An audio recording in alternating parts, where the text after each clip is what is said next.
It is a male-dominated career, but women, there is definitely a place for you. You've heard of Men in Blue? Well, we are talking about women in blue. And this is Chick to Chick. All right, so when you think of police officers, you, of course, think of men. And the bottom line is, it really is a male-dominated field. But I think having more women on the force would really be a good thing. And I think that women can offer so many things that men can't. They can offer compassion. They can offer strength. And I think there are certain situations that maybe women might be able to handle better. Like if they're in a situation where a child needs comfort, they might gravitate more towards a woman than a man. Yeah, absolutely. And so that's why we wanted to talk about this today. So joining us, we have Trooper Kelly Smith, and she is the Community Affairs Officer in South Central Pennsylvania. Trooper Smith, thank you so much for being with us today. Thank you so much for having me. It's great to be here. You know, it was really important that we talked about this. We want to honor our officers, our men, and our women who just lay down their lives every single day. So I want to know from you, why did you eventually decide to become a trooper? Because I know that's not exactly where you started, right? Exactly. So I actually thought I wanted to be a teacher. When I went to college, I took my first couple teaching and classes, and I realized this is just not for me. So I actually graduated with a degree in sports medicine, exercise science, and I was working in nonprofit.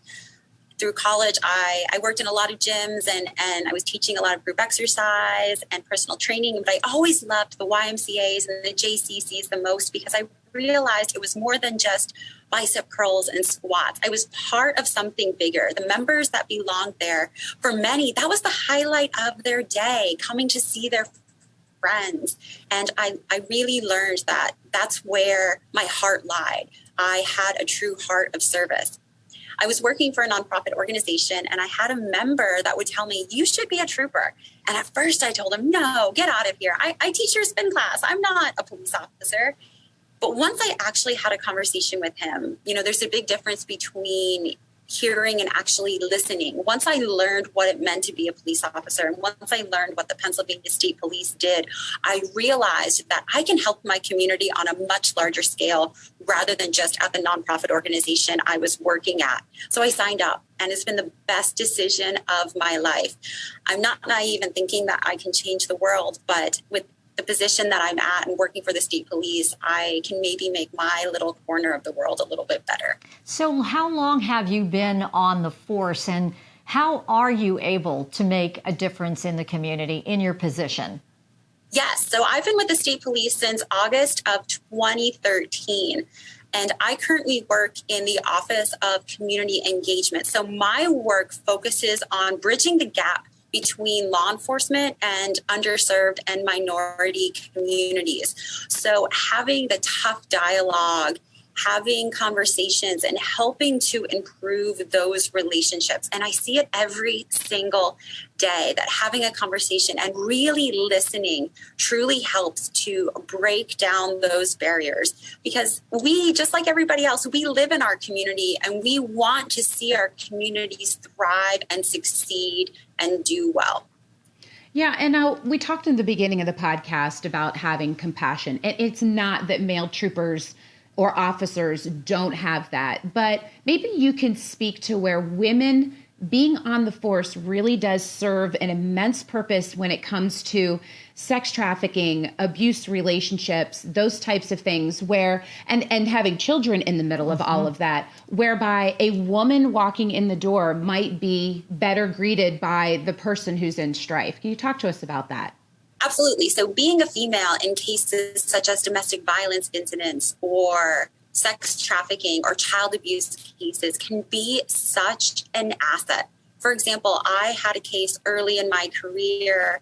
I was on a midnight shift and I had a partner and we were responding to a rape investigation.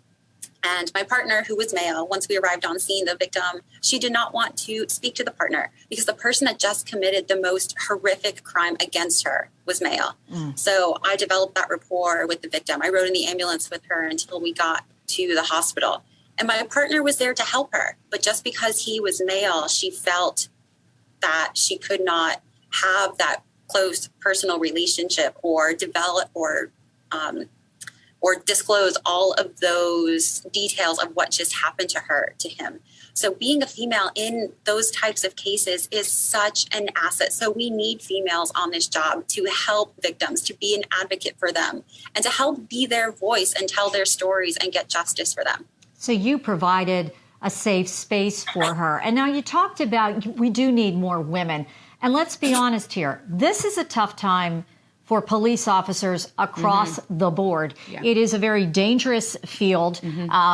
You're putting your lives on the line. Give us your best sales pitch. How do you convince more women to become police officers and join the force? We need women on this job. As we just talked about, if women weren't on this job, then who do our victims turn to? Who do our sex trafficked, our domestic violence victims, our children that have had horrific crimes committed against them, who do they turn to? Because as we just talked about, sometimes they're not comfortable talking to a male officer just because the person that committed that crime against them was male. So they feel more comfortable and safer with a female. So if we didn't have female officers, who would these victims talk to? And women, we are strong. We can do this job. You know, it's not about how strong you are or how fast you run. It's about having a heart of service, about wanting to better your community. And it's 2021. Women, we can do this job too. I love that. Okay, because strength isn't always in the muscle. It's the strength and the fortitude to do something. And heck yeah, we can do that. And she said a heart of service. I like that. It's good stuff. So that's good stuff. As we wrap this up, we speak of service. Sometimes we forget that in our communities, our officers are approachable. They are around us all the time.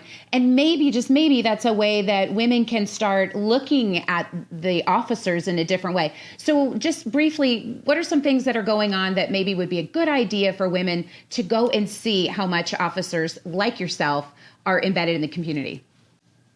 Yes, so we're approachable. If you see us out and about in your neighborhood, wave to us, smile, say hi, stop by your local police station. Call us. The state police, we're actually on Facebook, Instagram. We have Twitter accounts. We're on Nextdoor. So we want to engage with the people that live in our communities. If you have questions, call or stop into your local police station. You can visit our website, psp.pa.gov, to find the local station near you. We really, truly want to develop those personal relationships with those that live in the communities that we serve. And as you said before, we really need to get more women out there to make that connection and to join the force. And I think your message is a good one. And I guess we can't say this enough. You're the good guys. Thank you. You're the good guys. The good guys and the good gals. The good ones. You're here for us. Yeah. And I like your message that, you guys, you are approachable and we should feel safe. Knowing that you're out there. Yeah. Thank you Absolutely. so much. And we're moms and sisters and friends and daughters too. So this is the job we do. Once I go home and take this uniform off, I am just Kelly. I have a husband and a dog and 2 cats, and I like to run. So I am just like everybody else. This is just the job that I do and the uniform that I wear to work. So I think getting to know us and us getting to know the community helps to humanize the badge. Well, we appreciate you. Thank you so much for being with us today, Trooper Kelly Smith. Lots of great information. Indeed. And I really like what she said. Every podcast we do, I hear like a little saying or a little poignant moment. Yeah. And I loved when she said, it's a heart of service. Giving back and making a difference in the community. Yeah. Just love that. I know. We hope that today this podcast made a difference for you. And we hope that you will come back again when we have another topic to chirp about.